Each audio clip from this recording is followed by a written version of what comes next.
Madame, mademoiselle, monsieur, bonjour. Je m'appelle Jean-Charles Bourquin, je suis lanceur d'alerte. C'est aujourd'hui le lundi 22 juin 2020. Exceptionnellement, je souhaite produire une vidéo que je n'avais pas annoncée car sur cette chaîne Aliens Crop Circles Crushing Channel, je vous ai informé dans ma précédente vidéo que je ferai une nouvelle publication fin août, début septembre 2020.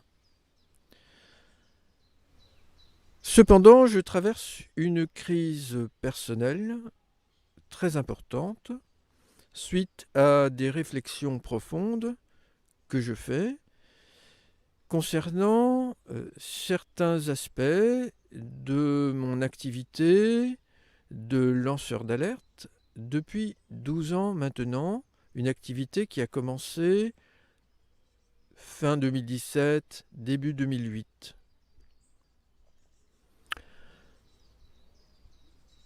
J'ai très tôt annoncé que je pense que mon âme a été celle de Kalki.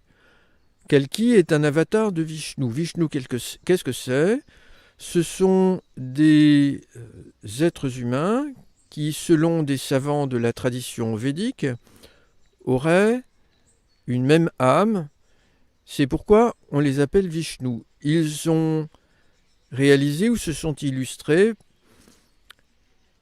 dans le cadre de l'histoire de l'Inde par un certain nombre de faits marquants, certains jugés glorieux, mais personnellement je trouve que certaines de leurs actions ne sont pas bonnes du point de vue du comportement humain, bien entendu. Les derniers avatars dont il est question sont, dans l'ordre chronologique, Krishna et Gautama Bouddha, appelé autrement l'éveillé ou le Bouddha. À partir de certaines actions marquantes de Gautama Bouddha a été fondé le bouddhisme. Alors, Kalki signifie temps, éternité, mais plus exactement, ça signifie la matière, comme la boue, d'autres choses. Et il y a des correspondances phonétiques, peut-on dire, aussi, avec un certain moment de la lunaison, un fin croissant de lune, donc de nouveau une métaphore possible avec le temps. Alors pourquoi accorder de l'importance à cet avatar selon la tradition védique? Eh bien, il vaincrait certains démons ou un certain démon, mais il est difficile de comprendre de quel démon il s'agit aujourd'hui. Ce que je peux vous dire, c'est que notre monde est extrêmement troublé et menacé par toutes sortes de maux, parmi lesquels une intrusion extraterrestre en lien direct avec le christianisme. Alors, ce démon, s'agit-il de Jésus Oméga? Moi, personnellement, je n'en sais rien. Je laisse à chacun libre cours pour interpréter de quoi il s'agit. Moi, je n'aime pas ces films du cinéma hollywoodien ou autre, genre La Guerre des Étoiles. Il y a longtemps, j'ai aimé. Aujourd'hui, je trouve que ça fait partie des choses de la civilisation qui devraient être rangées dans des poubelles. Alors, Kalki est l'objet d'une prophétie qui le montre sur un cheval blanc ou un cheval noir avec une épée, et une prophétie qui donc a été faite par sans doute un religieux, je ne sais pas exactement qui, de la tradition védique, vers l'an 600, après le début de notre ère, marqué par la naissance de Jésus. Je voudrais dire, en passant, que ce calendrier nous mène tout droit à la catastrophe. Cette catastrophe, c'est des drames en série que notre civilisation vit, si l'on peut dire, puisqu'il y a beaucoup de personnes qui meurent dans ces drames. Lorsqu'en 2008, je pense avoir atteint l'état d'éveil, mais un moment important où je n'avais pas non plus répondu à certaines questions auxquelles il eût été préférable que je réponde. Je vais vous expliquer pourquoi. Lorsque j'ai atteint l'état d'éveil et de complétude de l'âme, c'est-à-dire de réminiscence de certaines vies passées de mon âme, notamment Krishna, le philosophe chinois Lao Tzu, qui n'est pas inscrit dans les avatars de Vishnu, de l'autre côté de la frontière, c'est-à-dire en Inde, et puis ensuite Gautama Bouddha. Donc j'étais vraiment impressionné de vivre tout cela, et je me suis senti responsable vis-à-vis de vous, de la Terre, de l'univers plus largement, et de la divinité qui génère notre univers, la source divine, une divinité qui n'est pas confondable avec celle dont il est question dans les religions, à mon point de vue. Chacun est libre, devrait se sentir libre de se la représenter comme il le souhaite, comme il le choisit. Cet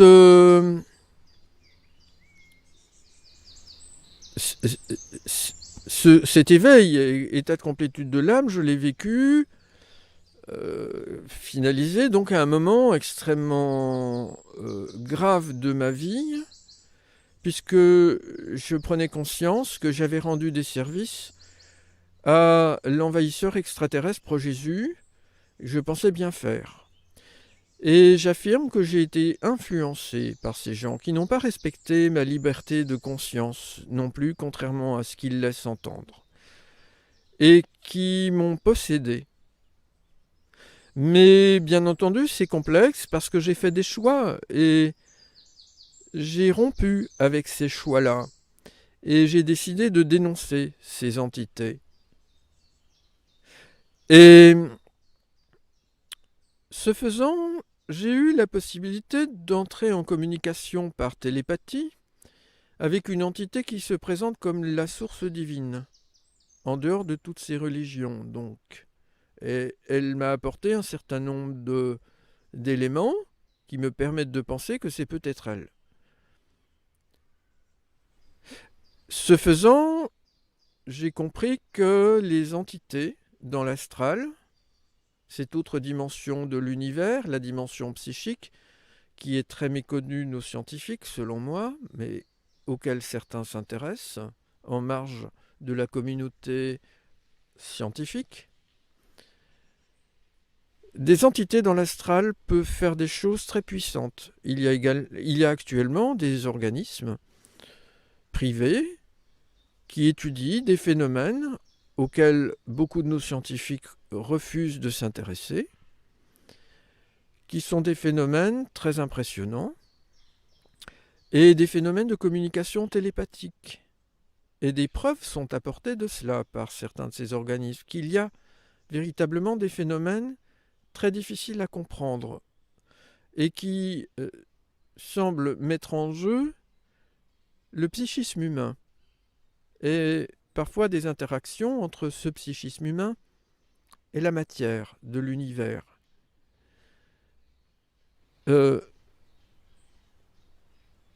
Des entités dans l'astral abusent des médiums qui sont choisis, sélectionnés pour des tests et des expérimentations sur ces phénomènes par ces fameux organismes dont je vous ai parlé.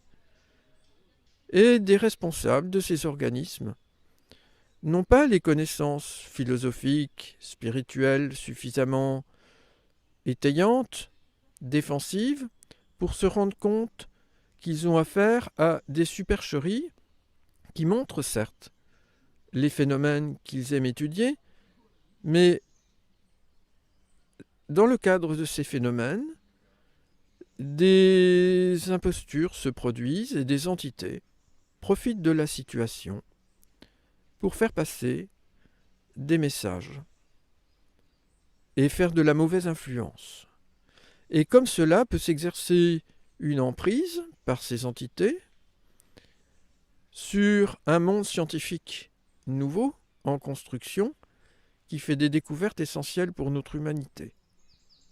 Ces entités, elles peuvent être indépendantes, agir pour leur propre compte et être de mauvais farceurs ou de mauvais plaisantins dans l'astral. Cela fait des dettes pour ces âmes et leurs incarnations en subiront les conséquences. Mais ces entités, elles peuvent être aussi des intrus extraterrestres. Et je pense que c'est souvent, malheureusement, le cas. Je pense, ayant contacté des policiers, des renseignements généraux, à la demande de Nicolas Sarkozy, que j'avais informé fin 2008, début 2009, Nicolas Sarkozy, si j'ai bonne mémoire, je puis vous dire et répéter ici qu'il y a des personnes de nos services de renseignement de l'État qui s'intéressent aux phénomènes inexpliqués par la science académique. Et ces personnes se mettent aussi en contact avec des personnes, des scientifiques, des chercheurs qui s'intéressent à ces phénomènes pour pouvoir avoir un avis prononcé par une expertise en dehors de leur service.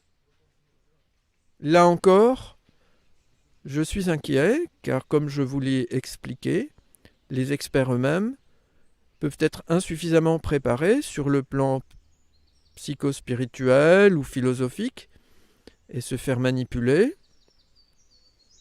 Il y a aussi certaines formes de pensée indépendantes de la pensée religieuse dans nos sociétés, comme la zététique, qui sont des pensées radicales dont je condamne le radicalisme alors que je soutiens l'effort de rationalité, parce que le but n'est pas tant de faire de la science que de mettre par terre tout ce qui dérange ces personnes qui ne correspondent pas à leur vision actuelle des choses du point de vue de certaines théories scientifiques qui, sous certains angles seulement, je souligne le seulement, sont en accord avec la réalité. Car ces théories ne sont pas parfaites sous d'autres angles.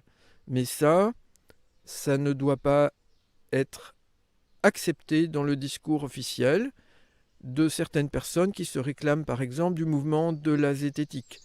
Donc quand nos services de renseignement généraux vont demander des conseils, je ne sais pas ce qui se passe, mais j'ai quelques appréhensions sur la façon dont notre État est véritablement informé, instruit par des experts qui se voient confier des missions très délicates et importantes d'explication, de début d'explication sur des phénomènes inexpliqués qui intéressent et inquiètent aussi nos services de renseignement. Donc, vous le savez même maintenant, si vous ne le saviez pas, il y a, même si des scientifiques s'en cachent, des journalistes ne vous en parlent pas, des services de renseignement qui s'intéressent aux phénomènes inexpliqués et qui s'efforcent d'entrer en relation avec des experts qui, évidemment, n'en parleront jamais à une caméra de télévision, un micro, des journalistes, parce qu'ils s'engagent évidemment à garder cela secret.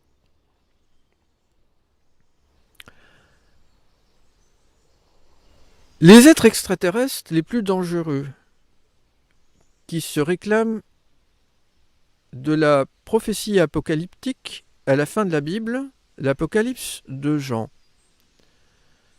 à savoir le groupe dirigé selon moi par les êtres gris, dont le chef a la même âme que Jésus. Ces êtres-là ont une science qui connaît, selon moi, la plupart, sinon tous, les phénomènes inexpliqués dont il est question ici et sur la Terre. Et je pense que certains de ces phénomènes ne sont pas naturels, mais provoqués par ces entités qui abusent de nous. Des fausses apparitions mariales, des fausses communications de la Vierge Marie, des fausses apparitions d'anges, des fausses communications d'anges, d'autres phénomènes peut-être. Peut-être existe-t-il des phénomènes d'interaction psyché-matière entre l'être humain et la matière elle-même, induits par la force de croyance et la force d'amour engagée par les individus dont le cerveau est très puissant. Personnellement, je témoigne d'interactions entre mon psychisme et la matière depuis que j'ai atteint l'état d'éveil. Je voudrais souligner le fait que il faut s'intéresser au contenu psychique d'une personne pour évaluer sa vertu et si elle est possédée ou non, influencée ou non, si elle a vraiment atteint l'état d'éveil, et faire très attention à ces phénomènes qui peuvent être fascinants, très impressionnants. Et certains seraient tentés d'utiliser ces phénomènes, et il est possible que le prophète Jésus lui-même a fait cela, pour exercer une attraction très puissante sur son entourage. Donc, de tels phénomènes ne sont pas nécessairement d'origine technologique extraterrestre. Je n'ai pas toutes les connaissances pour vous exposer cela de façon juste et détaillée, mais je voudrais souligner des voies de recherche et de réflexion très importantes. Je considère cependant que les apparitions mariales, par exemple, sont causées par des technologies. Certaines formes de channeling aussi ne sont pas des communications directes d'entités dans l'astral, mais je pense que ce sont aussi des technologies. Mais je vous ai dit, je suis entré en communication donc en 2008 avec une entité qui s'est présentée comme la source divine. Et il semble que cette entité est véritablement très active et opposée à l'envahisseur extraterrestre pro-Jésus, et très active et opposée aux religions qui soutiennent ces menaces, et notamment le christianisme. Cette entité s'est montrée aussi plus compatissante, et même avec des réserves que je suis censé faire, avec, je dirais, ceux qui se représentent la possibilité de s'éveiller, et non pas d'être Christ, ce n'est pas la même chose. Il ne faut pas confondre Christ et l'état d'éveil. C'est ce que font certaines personnes dans le New Age. Christ, ça veut dire oint du Seigneur, et le Dieu des chrétiens n'est pas le Dieu auquel cette entité, dite source divine par moi, s'identifie. Non, l'éveil, c'est un approfondissement spirituel si l'on veut, mais je préfère dire une expansion très forte de la conscience de l'individu qui va recouvrer un certain état de vertu perdu à cause de la société, à cause de mauvais choix qu'il a pu faire, le plus souvent ou toujours en interaction avec une société elle-même mauvaise. Et c'est ainsi que nous allons de drame en drame. Mais cet éveil permet une libération profonde, pas nécessairement une guérison totale de l'individu sur différents plans, comme certains le prétendent, corporels ou psychiques. Mais des défenses se mettent en place et l'on va beaucoup mieux grâce à cette libération. Ces liens rompus, ce travail de déconstruction, reconstruction, et cette compréhension beaucoup plus profonde ou très profonde du sens de la vie humaine, non pas dans une société a priori, mais d'abord sur une planète magnifique qu'est la Terre, dans un système solaire magnifique, et une galaxie magnifique et un univers magnifique. Une mère univers, je préfère dire au féminin. Et il y a dans nos sociétés beaucoup de choses qui nous éloignent de la nature. Il y a du vice, du mauvais esprit, un esprit démoniaque, j'aime dire, qui coupe plus ou moins les individus de la mère nature. Dans ces conditions, il n'est pas possible de rencontrer la vraie divinité qui elle-même condamne toutes ces choses-là et n'a pas envie que l'on comporte à son sujet, certes des vérités, mais aussi des mensonges très graves de conséquences pour autrui. Alors, cette entité qui s'est présentée comme la source divine, séparée de l'univers, ce que je pense avoir compris, mais qui a généré notre univers, ce que nos scientifiques découvrent, c'est que notre univers a une origine, et ce qui est déplorable, c'est que la plupart d'entre eux refusent d'envisager, ne serait-ce que comme hypothèse, c'est la moindre des politesses vis-à-vis de la divinité éventuelle. Je raisonne là d'un point de vue scientifique, qui aurait pu générer cet univers, la moindre des politesses, c'est de prendre conscience que si l'univers était généré par une divinité, il faut la citer. Ce n'est pas vilain en tant que scientifique de faire cela. Au contraire, c'est assumer pleinement la dignité de la véritable posture scientifique humaine. La science actuellement, généralement, est indigne vis-à-vis de l'univers et vis-à-vis de la divinité qui l'a généré. Néanmoins, donc, je reviens à ce que j'ai vécu en contact avec cette entité en 2008. Elle a une certaine forme de compassion, de soutien, donc pour les égrégores, on va dire, qui marquent beaucoup l'éveil de l'humanité par différentes personnes, pas que des avatars de Vishnu selon moi, mais qui se sont trompés aussi sur un certain nombre de points. Donc il faut savoir que la philosophie, mais j'aime pas trop le mot, parce que tant qu'on n'a pas rencontré la véritable sagesse, souvent on aime des leurres en pensée. Beaucoup de personnes considérées comme des philosophes, c'est-à-dire des personnes qui aiment la sagesse, aiment des leurres en pensée. Je pense à René Descartes, par exemple, mais on peut en citer d'autres, comme Emmanuel Kant, etc. Être un brillant intellectuel aux yeux de certains, ça n'est pas nécessairement être un sage du point de vue de la vie, être devenu vertueux. Donc, il semble qu'en Asie, certaines personnes ont plus marqué qu'ailleurs, en premier, mais il y a un éveil planétaire, et moi j'aime beaucoup dire une bonne pensée vertueuse, profonde. La vie l'apprécie, quelle que soit la personne qui a cette bonne pensée. Donc ça peut être une personne d'Afrique noire, une personne indienne d'Amérique du Nord, ça peut être une personne indienne d'Amérique centrale ou du Sud, ça peut être une personne de pays scandinaves ou d'Asie, ça n'a pas d'importance. Toutes vos bonnes pensées, mais vos vraies bonnes pensées profondes du point de vue de la vie, je veux dire. Car la vie, personnellement, je le dis, elle a ses fondements éthiques. C'est pas la morale des moralistes ou des religieux. Mais la vie ne peut pas être ce qu'elle est sans qu'il y ait une certaine forme d'ordre qui n'est pas seulement un ordre physique ou biophysique.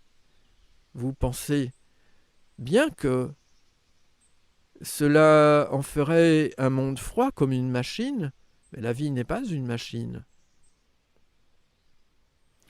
C'est la vanité de notre civilisation de enseigner très tôt d'ailleurs aux enfants, de les déconnecter de la mère nature, l'idée que le vivant peut être instrumentalisé, qu'on peut prendre un animal et créer un vaccin à partir de cela, et que cela moralement est acceptable.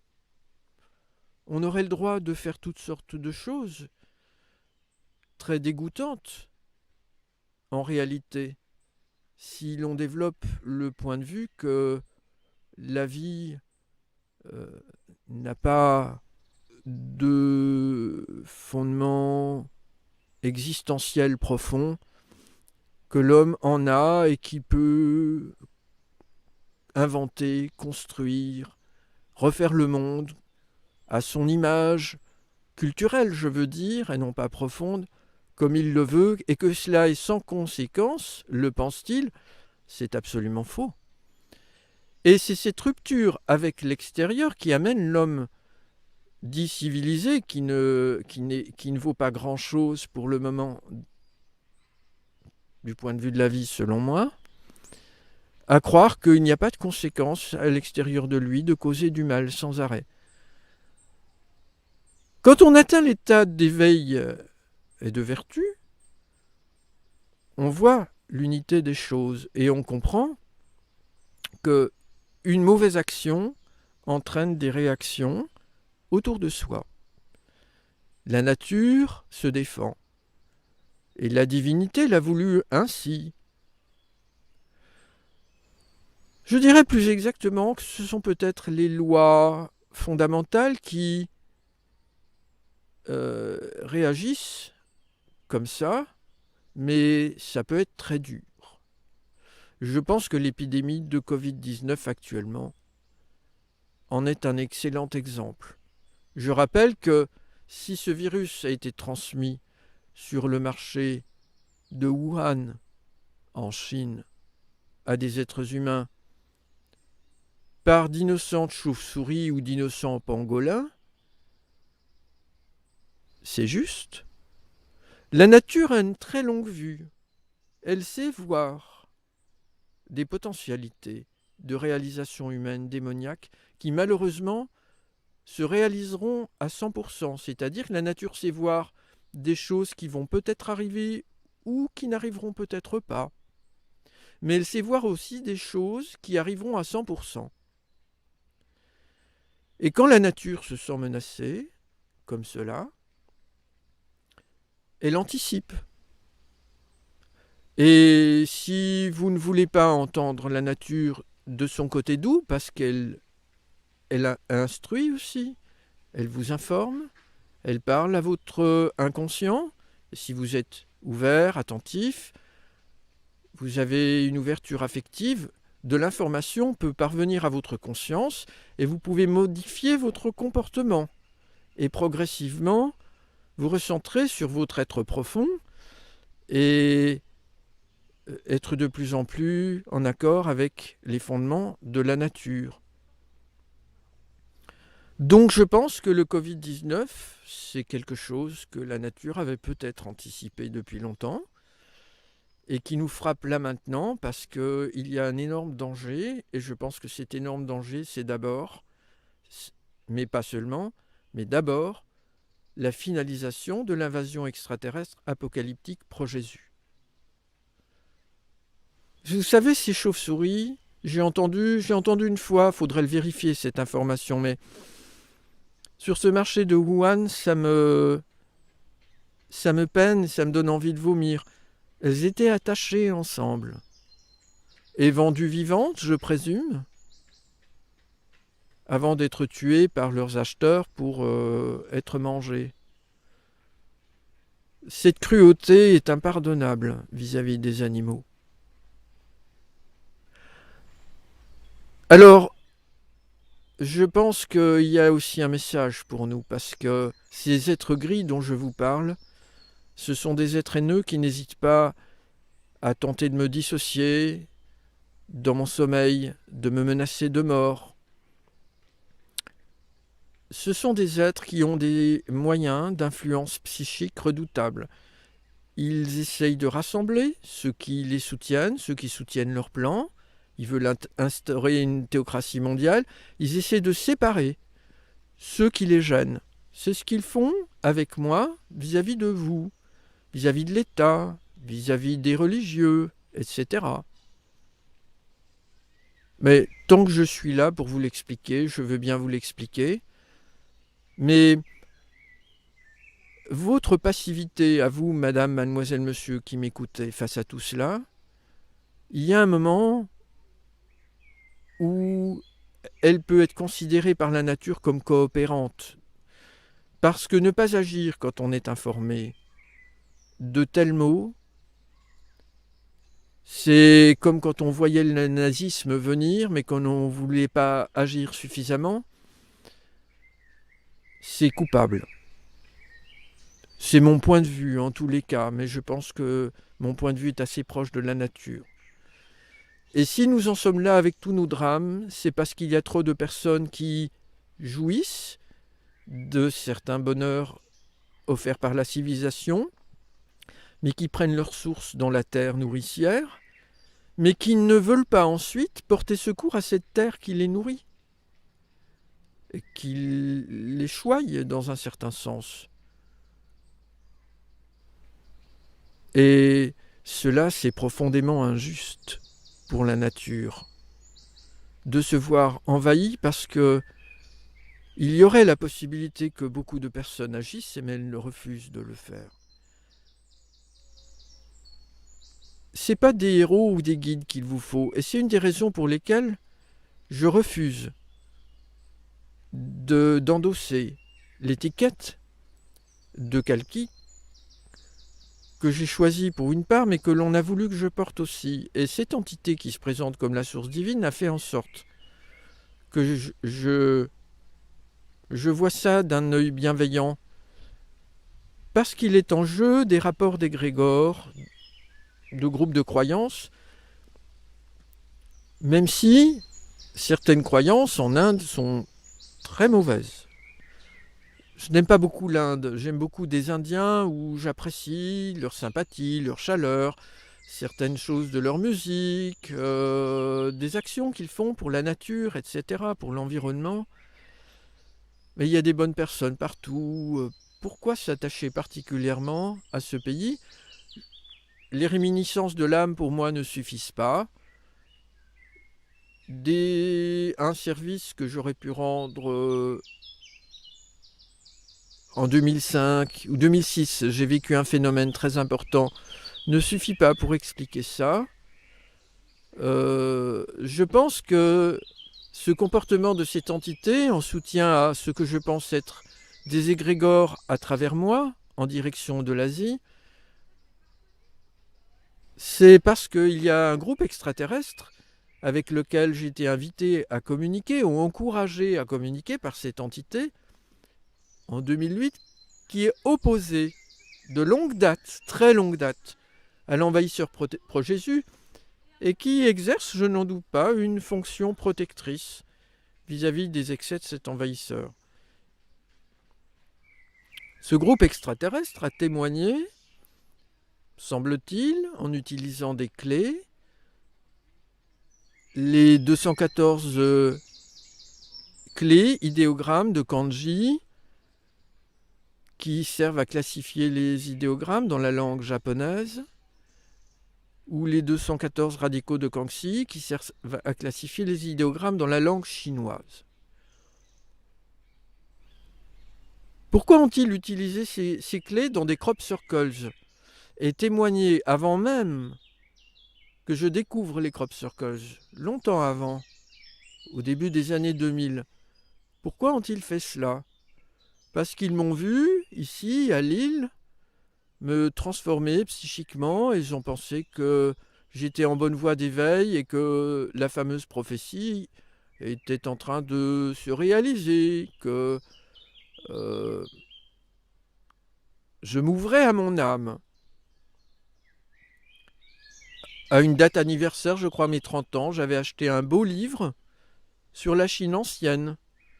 Donc j'avais une ouverture du côté du philosophe Lao Tzu. J'ai lu avec bonheur un ouvrage d'un poète taoïste, Yang Wanli, magnifique ouvrage traduit aux éditions Mundaren, qui m'a énormément touché. Donc j'ai eu une attirance à un moment de ma vie très forte pour la Chine. Et puis je me suis aussi intéressé à l'Inde, je me suis passionné pour des musiques de l'Inde. Donc tout ça, ces extraterrestres qui m'ont suivi parce que ils suivent peut-être tout le monde d'ailleurs sur la planète, mais particulièrement les êtres qui ont des potentialités d'éveil et qui selon eux peuvent, selon certaines capacités plutôt de prévision que de prédiction, avec leur science ils peuvent prévoir très finement, ils peuvent s'intéresser à des personnes qui peuvent réaliser des actions très importantes dans une situation de crise planétaire d'une extrême gravité qui intéresse d'autres mondes dans l'univers et qui a des conséquences pour d'autres mondes dans l'univers.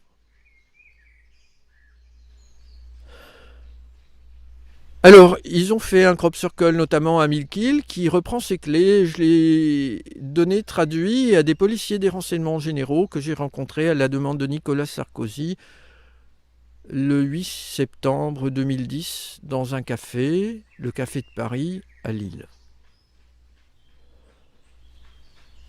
Donc l'État a eu des informations de ma part.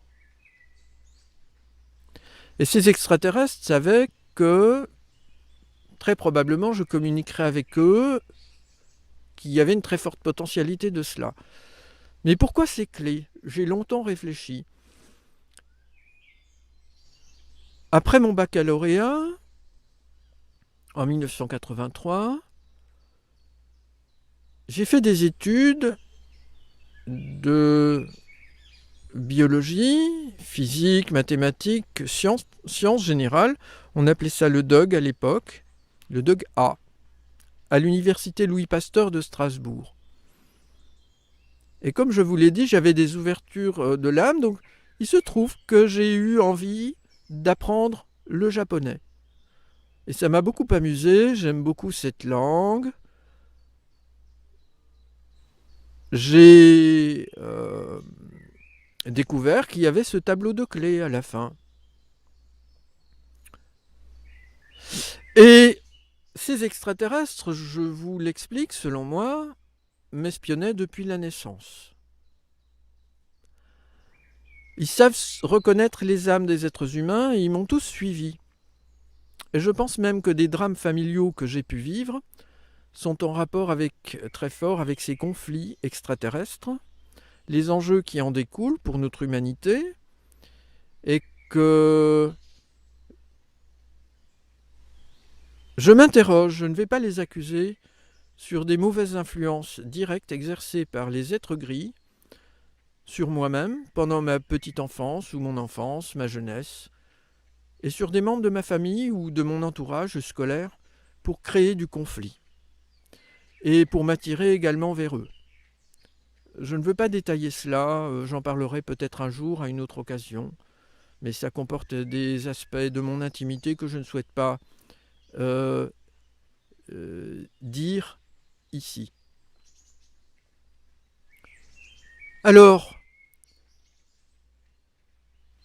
j'ai été suivi par des extraterrestres depuis longtemps, en résumé, et ils ont vu que je m'intéressais au japonais, et ils ont dit, ah bah tiens, on va utiliser les clés, donc à la fin de ce livre de la collection A6000, écrit par Catherine Garnier et Toshiko Mori qui est décédé il y a un certain nombre d'années d'une longue maladie.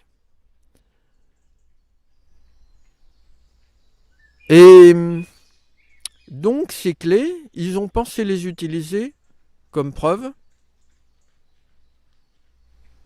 de leur espionnage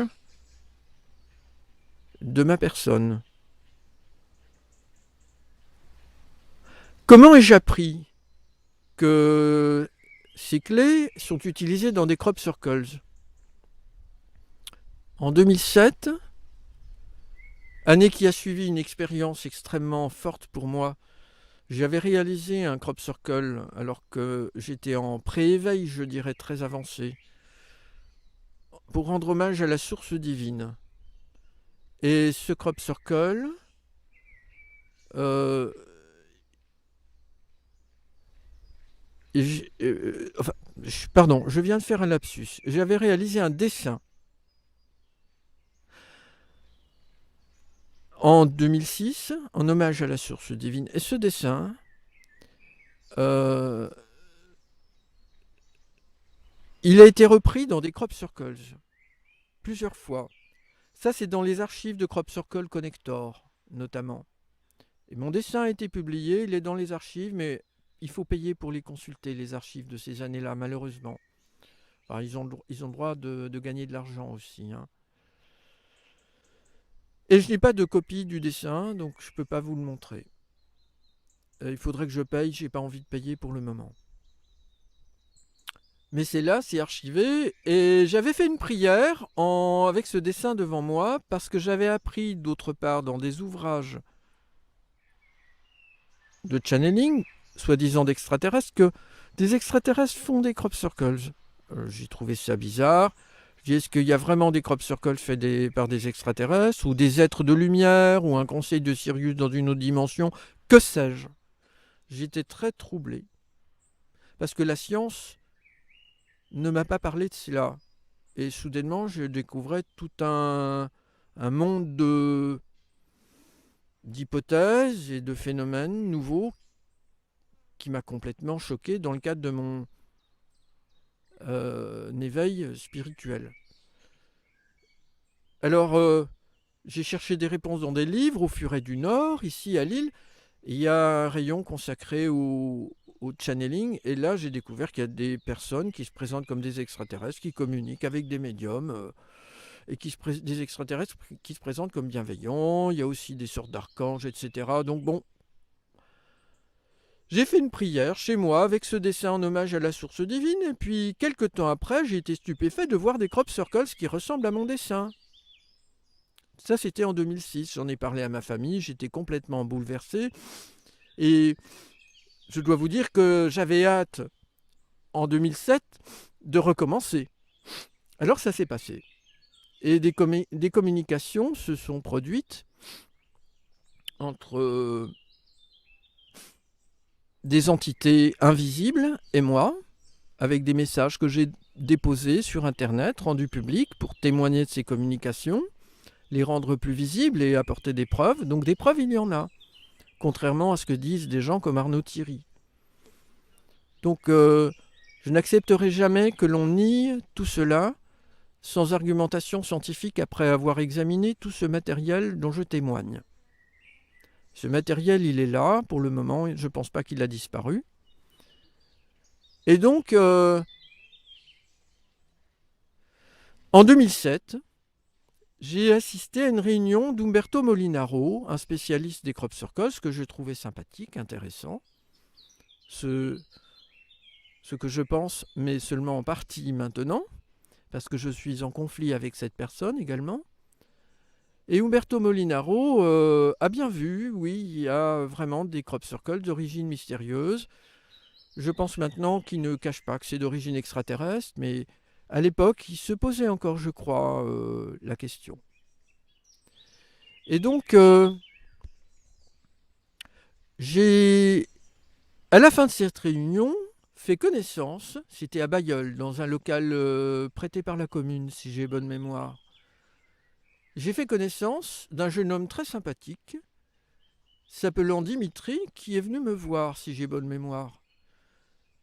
Il y avait une sorte d'attraction, de sympathie entre lui et moi, mais j'appellerais ça une attraction des âmes. Et Dimitri est allé en Inde plusieurs fois faire des stages d'approfondissement spirituel dans des ashrams, je crois qu'on dit. Et il a rencontré des gourous. Et il m'a dit, soudainement, à un moment donné, après que j'ai répondu à une question de lui, alors cette question elle était importante, il me parlait d'un rêve qu'il avait fait. Une vision, il y avait des chevaliers, peut-être comme au Moyen-Âge, un chevalier blanc, un chevalier noir. Il y avait une source, il m'a demandé quel était celui qui s'approchait de la source. Donc il y a une symbolique spirituelle, cette source pouvant représenter l'origine de notre univers et la divinité, probablement. Et il se trouve que j'étais très choqué par cette question parce que je venais de lire un ouvrage de Carl Gustav Jung, ce célèbre psychanalyste suisse qui est mort en 1961 et qui était d'origine suisse alémanique et qui a écrit de nombreux ouvrages et s'est intéressé à des phénomènes comme les synchronicités. Et je m'intéressais beaucoup aux synchronicités. Et dans cet ouvrage de Jung, il était question, à un moment donné, de chevalier noir et de chevalier blanc. Si j'ai bonne mémoire, c'était un ouvrage de Jung. Car j'ai lu aussi un ouvrage de Marie-Louise von Franz, qui a été l'une de ses collaboratrices, un ouvrage qui s'appelle Nombre et temps. Donc, j'étais très surpris de cette coïncidence. Mais je dois vous expliquer tout de suite que cette coïncidence n'avait rien, selon moi, de mystérieux. Je pense que les extraterrestres pro-Jésus, qui m'espionnaient, en train de lire ces ouvrages de Jung, qui lui-même a fait des amalgames entre christianisme et pensée, philosophie, taoïste, bouddhiste, etc. Il a fait des amalgames, syncrétisme, certains disent, Carl Gustav Jung. Donc ces êtres extraterrestres pro Jésus étaient très, très contents, certainement, que je m'intéresse à ces ouvrages de Jung. Et ils ont envoyé donc ce rêve à Dimitri, sachant que j'allais à cette réunion d'Umberto Molinaro et que Dimitri s'y trouverait et que Dimitri était certainement espionné aussi par ces extraterrestres. Voyez l'organisation de ces entités. Et donc, quand j'ai répondu à Dimitri, je lui ai dit, bon, je pense que c'est le chevalier blanc. J'ai eu tort de répondre à ça comme ça, mais bon, il y avait des mauvaises choses dans ce texte de Jung, et bon, bref. Donc je prends la distance par rapport à ce rêve, mais à l'époque j'ai répondu, quelque chose qui a satisfait Dimitri, et aussitôt il me dit, je pense que tu es le maître des clés. Alors, ça m'est tombé dessus comme un cheveu sur la soupe, peut-on dire. J'ai été stupéfait de cette réponse soudaine et spontanée de Dimitri, et je lui ai demandé des explications, et je lui ai redemandé des explications par la suite, au téléphone notamment. Et il m'a expliqué que dans la suite de son rêve, il voit une clé sur le sol. Une clé sur le sol, j'ai essayé de comprendre. Et plus tard, beaucoup plus tard, en 2008, quand j'ai communiqué avec les extraterrestres opposés au groupe Pro-Jésus, j'ai compris que ces clés, ces fameuses clés dont Dimitri avait parlé, c'étaient les clés de Kanji. Et qu'elles existaient dans des crop circles des deux camps, du groupe Pro-Jésus et du camp d'en face, et notamment dans le fameux crop circle de Mikil, mais elles sont utilisées très souvent. Alors, il y a une preuve que les clés du rêve de Dimitri sont les clés de Kanji. Cette preuve, je l'ai comprise très récemment. Je reprends l'histoire du cheval blanc, cheval noir. Le bon cheval dans l'histoire, mais encore une fois, je conteste ce rêve. Le bon cheval dans l'histoire, c'est un cheval blanc. C'est le cavalier blanc, on va dire. Quand j'utilise les clés, c'est très simple, vous allez voir. Il existe une clé du cheval, c'est la numéro 187, sur les 214 au total. Il existe une clé pour la couleur blanche, c'est la numéro 106. Et il existe une clé pour l'être humain, c'est la numéro 9. Quand on additionne ces trois nombres, on obtient le 302. Et il existe une clé qui signifie précisément la Terre, le sol. Et non pas la Terre, la planète, à ne pas confondre. C'est la numéro 32. Donc si on retire 0 à 302, on trouve le 32. Or, il se trouve, et c'est purement fortuit selon moi, que cette clé peut ressembler à une croix de Jésus-Christ. Donc, à travers le rêve de Dimitri, c'est-à-dire des entités agissant pour le compte de l'envahisseur apocalyptique pro-Jésus, souhaitaient que je comprenne ce message comme je viens de vous l'expliquer. Et que je m'engage donc, sans trop prendre garde, sans trop faire attention, dans la voie de l'interprétation des crop circles comme étant produits par une seule et même alliance interplanétaire, à savoir le groupe Pro-Jésus. Heureusement, en 2007, je n'ai pas utilisé ces clés quand j'ai communiqué, quand ces êtres extraterrestres Pro-Jésus ont communiqué avec moi. Je les ai utilisées avec le groupe d'en face.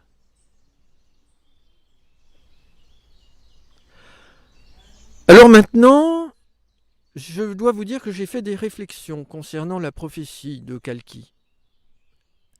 Des réflexions de fond. Est-ce que prophétiser quelqu'un, si c'est possible, une personne, quelle qu'elle soit, c'est une bonne chose du point de vue des lois du vivant?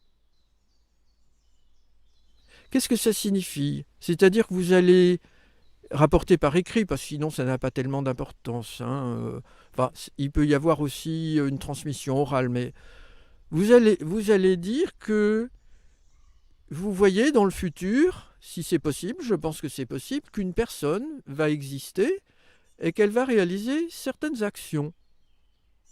Bon. Et vous espérez que cette prophétie, elle porte loin, et puis que peut-être même cette personne, elle en prenne connaissance. Bon. Si cette personne vient en prendre connaissance, qu'est-ce qui se passe?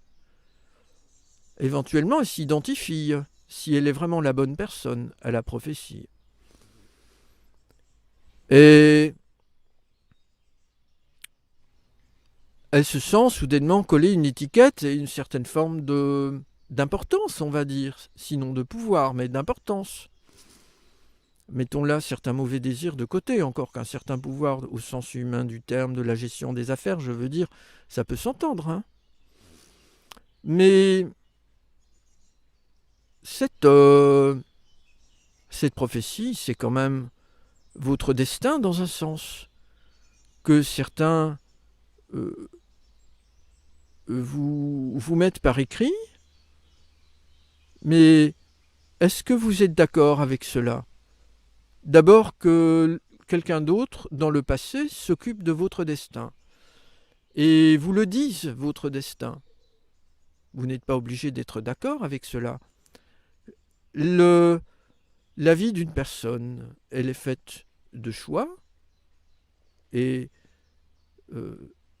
il appartient à chacun, dans la mesure du possible, et j'espère que c'est possible, que c'est très possible, malgré les nombreuses contraintes que les sociétés, les familles, des individus, les États tentent d'imposer aux individus, j'espère qu'ils peuvent choisir. Cette notion de choix, elle est fondamentale dans l'existence et elle est certainement au cœur de notre réflexion pour notre bonheur individuel et collectif dans le présent et dans le futur. Eh bien, j'ai décidé, en ce qui me concerne en tous les cas, que cette prophétie, certes, m'a apporté des choses, m'a fait du bien sous certains angles, mais quand même me cause du tort. Parce qu'elle s'occupe de quelque chose qui est personnel, même si mon engagement à une implication collective qui dépasse peut-être même d'autres, qui concerne même d'autres mondes, qui dépasse peut-être même notre planète, je le pense véritablement. Euh, je veux vous dire que pour moi c'est une charge, mais non seulement une responsabilité, mais une difficulté, une souffrance, cette prophétie. Cette entité qui se présente comme la divinité qui m'a encouragé à porter cette étiquette Kalki. Elle fait parfaitement la part des choses, mais elle sait aussi, tout en sachant que certaines choses ne sont pas bonnes, composer peut-être avec des choses mauvaises, comme le font certains de nos diplomates qui nous dégoûtent en accueillant des dictateurs, etc. Moi, ça, je peux le comprendre, mais je ne suis pas obligé de l'accepter. Je suis un être de l'univers, et vous savez, l'univers, elle est innocente, fondamentalement vierge de toute corruption, de tout mal et de toute transgression. Donc, elle ne condamnera jamais une personne de refuser des arrangements qui, sous certains angles, peuvent rendre des services, mais qui comportent une part de mal. Elle apprécie énormément la liberté, comme celle de ce papillon que je vois voler devant moi dans ce bel espace de nature qui est souillé par cette citadelle Vauban, des remparts dégueulasses devant moi qui ont été construits par des malheureuses personnes qui auraient dû refuser de faire ce travail. Mais je vous parlais du choix. Avait-elle le choix? Nous avions des esclaves. Alors des arbres poussent dessus et des oiseaux sur ces arbres chantent le matin, j'aime énormément les entendre, et ils fiantent sur ces remparts. Donc, voyez ce que je pense de certaines constructions humaines et de nos États. Donc, je considère que je ne veux pas soutenir des égrégores de l'Est, de l'Asie, dans le cadre d'un plan de défense qui implique des extraterrestres, qui plus est, ou qui impliquait, parce que je dois le dire, c'est très important que cette entité qui se présente comme la source divine, elle chasse également ces extraterrestres qui m'ont agressé psychiquement très violemment une année, parce que je me suis plaint des atteintes à ma vie privée de leur chef. Il ne s'est pas gêné, ce monsieur, pour m'agresser dans ma tête. Je dis c'est un monsieur, c'est peut-être une femme ou un être androgyne, je ne sais pas comment sont ces êtres extraterrestres. Et je garde une forte colère vis-à-vis de ces personnes. Alors, j'ai pas envie de leur porter atteinte physiquement, mais il ne faut pas qu'ils mettent les pieds ici, tous ces gens, quels qu'ils soient, les extraterrestres. Alors, j'aimerais vous dire que j'ai pris conscience aussi que je pense que c'est vrai, que quand on est un être vivant d'une planète, je ne parle pas de l'âme, mais un être vivant d'une planète, un être humain, l'instinct réprouve fortement la rencontre et les liens avec des extraterrestres. Et j'affirme qu'une personne, ça n'engage que moi, mais j'estime que si je suis vraiment en accord avec le vivant, il faut vraiment faire attention à ça, parce que nos cultures nous engagent de certaines manières à rencontrer des extraterrestres. Et je remercie vraiment du fond du cœur, comme l'on dit familièrement, les scientifiques qui nous disent qu'il faut faire attention, y compris au sein du SETI, cet organisme qui ne devrait pas exister et qui tente des contacts avec des technologies, avec des extraterrestres dans l'univers. Nous ne devons pas, selon moi, rechercher des contacts avec des extraterrestres sur la Terre ou dans l'univers. Et nous ne devons pas nous projeter ailleurs dans l'univers. Ce qui est possible, je le crois, je le pense, c'est l'incarnation de l'âme humaine sur d'autres planètes. Et ça, je trouve que c'est formidable. Mais c'est comme cela que ça doit se passer à ce moment-là. Si cela est vrai, alors c'est comme cela que ça doit se passer. Donc, en résumé, je refuse dorénavant de signer tout document Kalki le 10e Lila Avatara, ou Kalki le 10e Lila Avatara de Vishnu, dont l'âme a été celle des pré-Bouddhas, Krishna, Lao Tzu et Gautama. Je ne veux plus prendre cette étiquette sur moi. Je veux gagner en liberté de penser, d'agir, de perception d'autrui aussi. Si certaines personnes pensent que je suis Kalki, moi je pense qu'elles ont raison dans un sens, mais qu'elles sachent que je ne veux plus être appelé ainsi officiellement. Je m'appelle Jean-Charles Bourquin. Alors j'ai découvert cette chose amusante, mais pas très amusante parce qu'elle comporte une dimension très dramatique, mais libératrice aussi. C'est que mes parents m'ont mal nommé, hein. Jean, comme l'apôtre de l'Apocalypse. Second prénom Pierre, comme le fondateur de l'Église. Et puis Charles, comme Charlemagne, ou comme le prince Charles. Et mon nom de famille, Bourquin, lui, semble, je trouve, intéressant du point de vue des fondements. Ce seraient des petits paysans ou des petits propriétaires terriens. On va dire des gens plutôt simples. Voilà.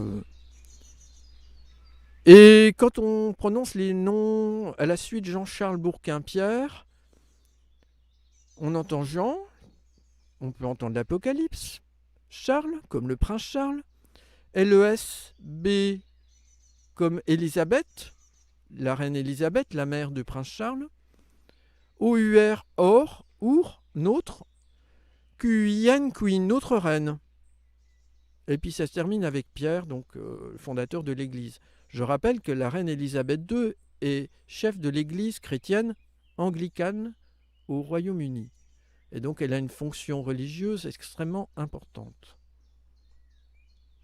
C'est étrange. Et ça, vous voyez, madame, mademoiselle, monsieur, c'est en rapport avec mon karma. Donc, je pense que mon âme, je l'ai déjà dit, a été celle de plusieurs personnes qui ont servi malheureusement le christianisme. Mais c'est parce que, je l'ai expliqué, l'âme de Gautama Bouddha, je l'ai expliqué dans d'autres documents, a été celle d'une enfant de Marie-Madeleine et de Jésus. Et ça, c'était dans un but de rendre service, même si on peut voir une part karmique dans cette action de l'âme de Gautama Bouddha. Je pense que c'était d'abord pour rendre service. Et une emprise liée aux influences de Jésus sur sa famille très forte s'est exercée, et cet enfant s'est trouvé à sa mort avec une âme, et cette âme a continué dans le christianisme. Je pense que mon âme a notamment été celle de Saint-Remy, qui a baptisé le premier roi de France, Clovis, et puis ensuite d'Alcuin, et c'est là que je veux en arriver. Alcuin, qui était un savant astronome, vous voyez l'ouverture donc sur l'univers par la science, mais aussi théologien.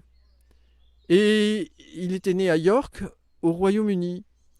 Et Charlemagne a entendu parler de lui et il l'a invité dans sa cour, et Alcuin a été un des fondateurs de l'école. L'école que Charlemagne a voulu. Et je pense par là que j'hérite de potentialité, de réalisation du plan apocalyptique, l'union entre le Royaume-Uni et la France, mais en même temps de le faire s'écrouler. Et je vais vous dire, c'est très amusant, parce qu'on a Jean-Charles, au lieu de placer le R de Bourquin devant la lettre Q, on va la placer après la lettre Q, et on entend Jean-Charles Boukruine, c'est-à-dire Jean, le prince Charles, Élisabeth, LESB, Hook pour UK, Royaume-Uni, ruine, en ruine, et puis le mot Pierre pour l'Église. Et je présume peut-être que Je joue un rôle dans l'effondrement à venir au Royaume-Uni, puisque je vous l'ai expliqué, il est question d'une affaire extrêmement grave avec des extraterrestres, des crop circles, et que j'affirme être le maître de... avoir été le maître de ces clés. Je ne veux plus être le maître de ces clés, je crois l'avoir déjà dit. Euh, Ces clés, je respecte la culture chinoise, la culture japonaise. C'est les clés de leur culture, je n'en suis pas l'auteur, je ne revendique pas une possession, une appartenance sur ces clés, hein. C'est dans le cadre de ces communications que j'ai été nommé le maître de ces clés. Voilà, madame, mademoiselle, monsieur, j'ai été très long. Grâce à ce micro que j'ai acheté récemment, vous avez pu m'entendre longuement. J'espère pouvoir publier tout cela en une fois sur ma chaîne Aliens Crop Circles Crushing Channel. Et je laisse un peu de temps pour que vous puissiez entendre ces animaux ici, le vent. Ça fait du bien. La nature est magnifique.